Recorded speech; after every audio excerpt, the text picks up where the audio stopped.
Bienvenidos a una semana más en nuestra campaña sobre cómo desarrollar la virtud de la paciencia.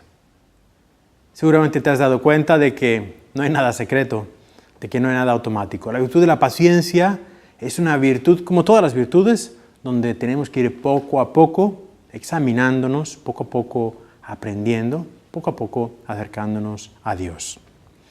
Hemos hecho ya un pequeño examen de nuestra vida.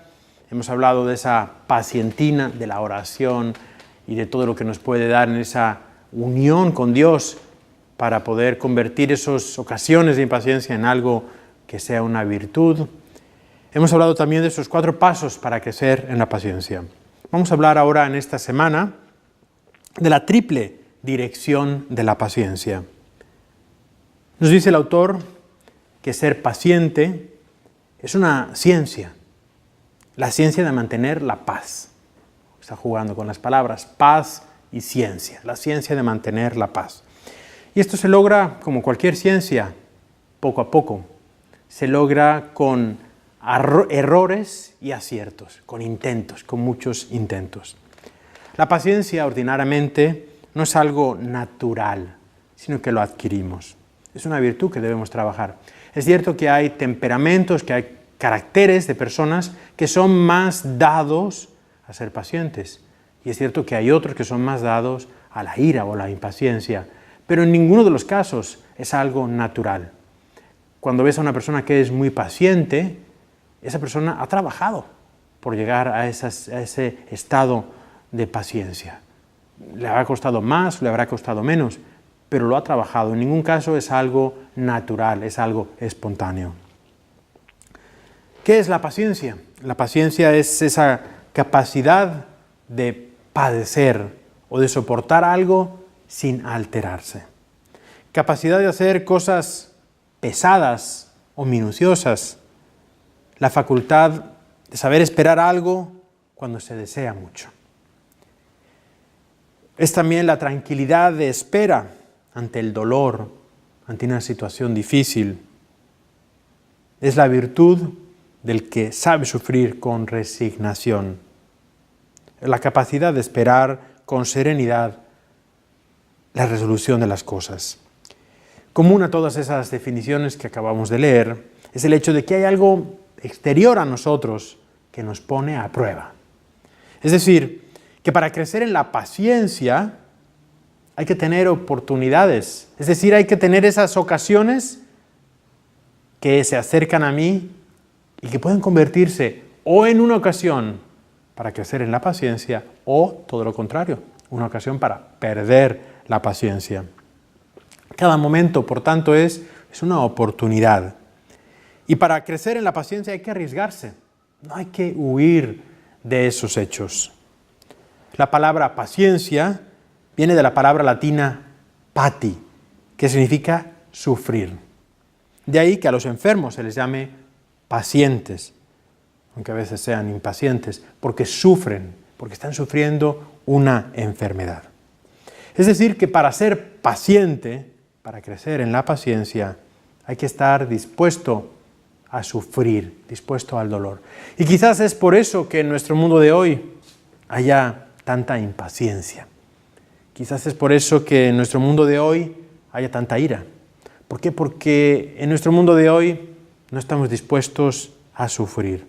Hay un rechazo total, una huida de todo lo que es dolor, de todo lo que es sufrimiento. Nuestros padres, nuestros abuelos, nuestros bisabuelos, tatarabuelos, otras generaciones, tenían una mayor aceptación del dolor. Y no me refiero solamente al dolor físico, donde por supuesto que la tenían, sino también una mayor aceptación de los dolores morales. Sin embargo, nosotros estamos en una cultura donde todo dolor debe ser rechazado, donde no usamos el dolor para crecer. Y en el punto de vista espiritual, en el campo espiritual en el que estamos hablando, precisamente la paciencia es el sufrir, el poder sufrir esos males, pero esos males me llevan a un bien a mí. porque no son capaces de sacar de mí algo malo, sino todo lo contrario, son capaces de sacar de mí algo bueno, esa paz interior que llevamos dentro de nosotros.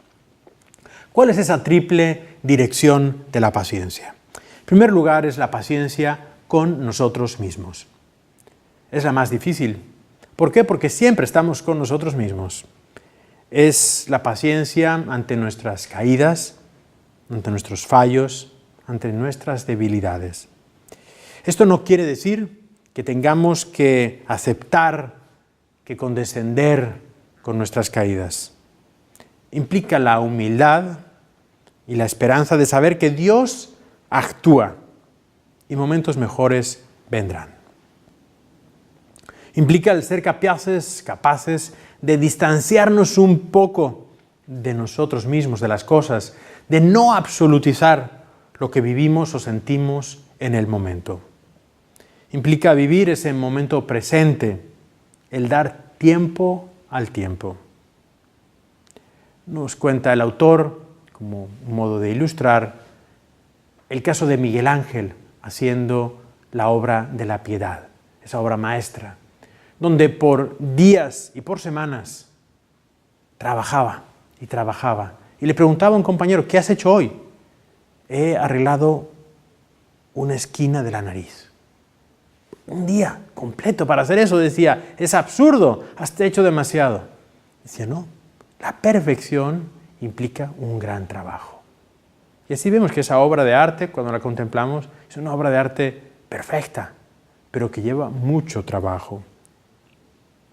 En segundo lugar, la paciencia con los acontecimientos de la vida.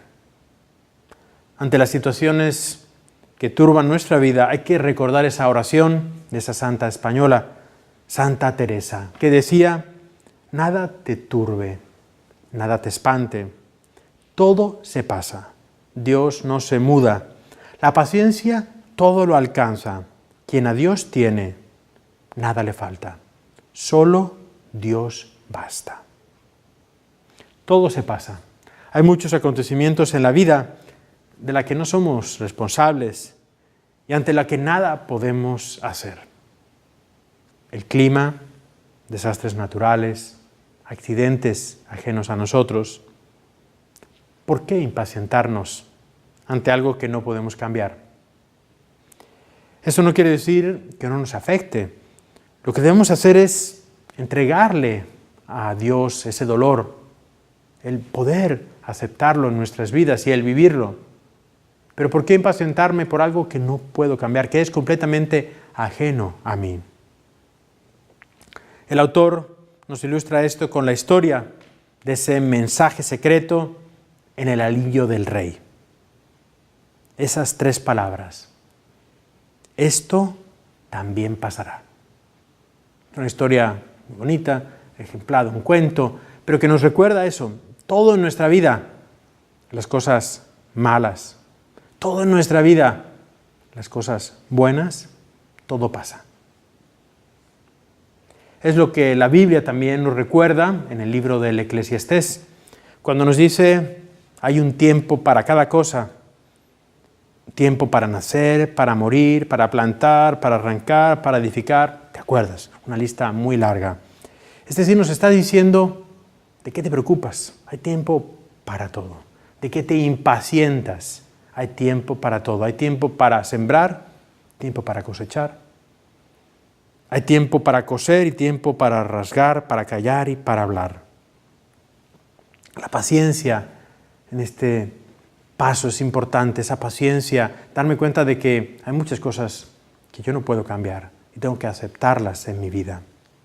En tercer lugar, la paciencia para con nuestros prójimos, especialmente los que están más cerca, nuestra familia, nuestros compañeros de trabajo. Nos referimos a las cosas objetivas que nos molestan de los demás o a las cosas objetivas con las que nosotros molestamos a los demás. Hay personas enfermizas que se molestan por todo.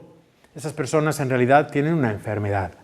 Pero nosotros estamos hablando de las cosas objetivas, cuando hay algo real, objetivo, que mi hermano, que mi hermana, que mi hijo, que mi esposo, que mi esposa, que mi compañero de trabajo hace y que se convierte en una ocasión para mí para poder ejercer la paciencia o perder la paciencia. La clave es ver a esa persona como Dios la ve. ¿Cómo actuaría Jesús? ¿Cómo actúa Jesús? ¿Cómo actuó Él cuando la gente le apretaba? ¿Cómo actuó Jesús cuando todos le querían tocar? Cuando los niños se abalanzaban sobre Él, cuando los fariseos le hacían preguntas para ponerlo a prueba, cuando Herodes le mandaba espías. ¿Cómo actuó Jesús? Con amor, con paciencia. Esa es la respuesta. Ver a los demás con los ojos de Dios. No dejarnos llevar por la inmediatez de lo que tenemos enfrente. No ver a la persona que tengo enfrente solamente, sino ver con amor, con comprensión. El apóstol Santiago, en su primera carta, nos dice, sabiendo que la fe, al ser probada, produce la paciencia, y la paciencia debe ir acompañada de obras perfectas, a fin de que ustedes lleguen a la perfección y a la madurez, sin que nada les falte.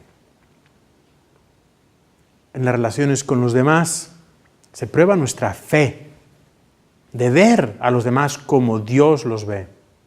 Pero si somos capaces de eso, entonces va a surgir esa paciencia y va a surgir ese amor. Para actuar así, necesitamos del amor de Dios. Necesitamos de la ayuda del Espíritu Santo. Porque el amor de Dios, todo lo disculpa, todo lo cree, todo lo espera, todo lo soporta. Y aquí conviene también que hagamos un pequeño excursus, un pequeño paréntesis sobre lo que es la corrección fraterna. La paciencia no significa el soportar los abusos ajenos o las injusticias. Paciencia es pedir a Dios la fortaleza para aceptar el dolor y las pruebas de la vida, pero también es abrirnos a la sabiduría y comprometernos a cambiar esas cosas que hay que cambiar en nuestro comportamiento o en el comportamiento de nuestros hermanos. La paciencia nos abre los ojos, nos da una nueva visión para buscar las soluciones a los problemas.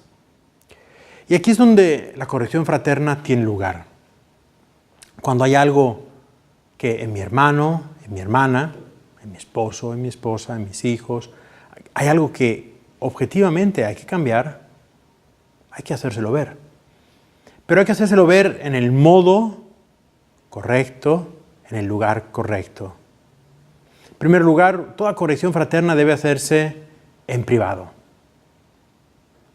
Está ese refrán que dice, en privado reprende, pero en público siempre elogia. Elogia siempre a todos en público, pero solamente los reprendas en privado. Reprender a nuestros hijos en frente de otros está mal. Reprender a nuestro esposo, a nuestra esposa en frente de otros está mal. Elogiarlos siempre, en frente de todos, pero reprenderlos solo en privado. Cuando corrijas a tus adversarios, nos dice el apóstol San Pablo, hazlo con humildad. Tal vez Dios les dé la oportunidad de arrepentirse y de conocer la verdad. O Jesucristo en el Evangelio nos recuerda, si tu hermano peca, ve y corrígelo en privado. Si te escucha, habrás ganado a tu hermano. Corregir implica yo mismo buscar no caer en lo que estoy corrigiendo del otro. Nos dice también el Evangelio, saca primero la viga de tu ojo y entonces verás claro para sacar la paja del ojo de tu hermano. Corregir fraternalmente es un acto de humildad de la persona que está haciendo la corrección y por supuesto implica mucha humildad el poder escuchar a los demás. Muchas veces en esa corrección fraterna tenemos que darnos cuenta de que no es que quizás yo estoy haciendo las cosas con mala intención, pero no importa. El hecho es que a los demás les causa esa impaciencia, o les causa algo malo. No importa si mi intención es buena o mala, el hecho es que objetivamente para esa persona o para los demás, lo que yo estoy haciendo, mi comportamiento, lo que yo estoy diciendo, a ellos les ha hecho mal. Y eso debe ser suficiente para que yo, examinando mi vida, quiera cambiar.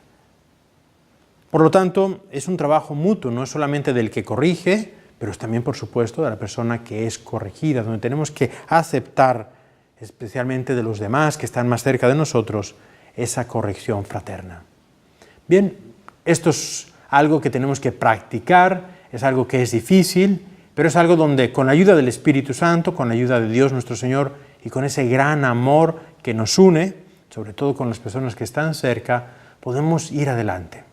Acuérdate que hay siempre que elogiar en público, pero que reprender solo en privado.